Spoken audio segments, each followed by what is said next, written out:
Psalm chapter 119 verse 9. तर नटो मनीस आपली साल निर्दोषी कशी सांभाळीत, तुझ्या उतराक पाळो देव. Isaiah chapter 45 verse 2 and 3. हांव तुझ्या मुखल्यान वेतलो आणि पर्वत समतल करतलो.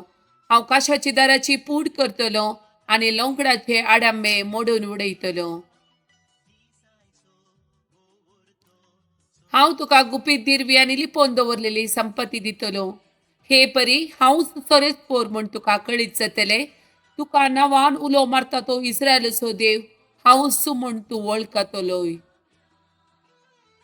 Psalm chapter 46 verse 1. देव आमचो आसरो आनी आमचे बळ, कष्टा कांदाच्या वेळार आदार दिवंक सदांच तयार. Luke chapter 1 verse 37. कित्याक देवाक असाध्य जावचे कसलेच ना. John chapter 10 verse 10. सोर येता फकत सोरूंक, जिवीशी मारूंक आनी विबाड करूंक.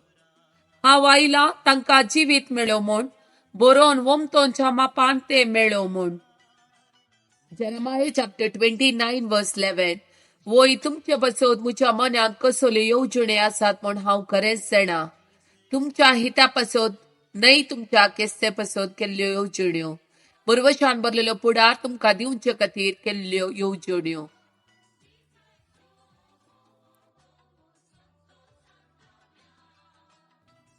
Luke chapter 1 verse 26 to 33.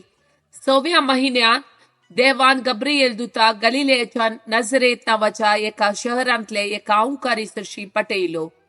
ही दाविदाच्या घराण्याचे जुजे नावाच्या एका दादल्या लागीं करार जाल्ले. ते औंकारीचे नाव मोरी. देवदूत पितरसन तिचे लागीं म्हणालो, नामान देवाचे कुटपेन भरलेले सरस्पोर तुझे सांगता आसा. ही उतरां आयकून मोरी सगळीच शिरमेली आणि हो नामान कसलो जावयेत म्हूण आपणा इतल्याक चिंतूंक पडली. तवळ देवदूतान तिका म्हळें, भियेनाका मोरये, देवान तुजेर आपली दया दाखयल्या. पळय, तूं गर्भेस जावन एका पुताक प्रसूत जातली. ताका तुवें जेजू म्हूण नांव दिवंक जाय. तो वर्तो जातलो आनी परमोन्नत पूत म्हूण ताका आपयतले. ताच्या पुर्वज बापा दाविदाचे राज्य आसन सरस्पोर देव ताका दितलो आनी जाकोबाच्या संततीचे सदांकाळ तो राजवट चलयतलो आनी ताच्या राजवटकेक अंत आसचो ना. Peter chapter 5 verse 5. तेच परी तुम्ही तरणाट्यानो तुमच्या वडिलांक काळजाया. तुम्ही सुमेस्त लानविकाय पांगून एकामेकाचे सेवक जाया. पवित्र पुस्तक म्हणता, देव हंकार्यांक पयस करता, पूण खालत्यांक आपली दया दाखयता.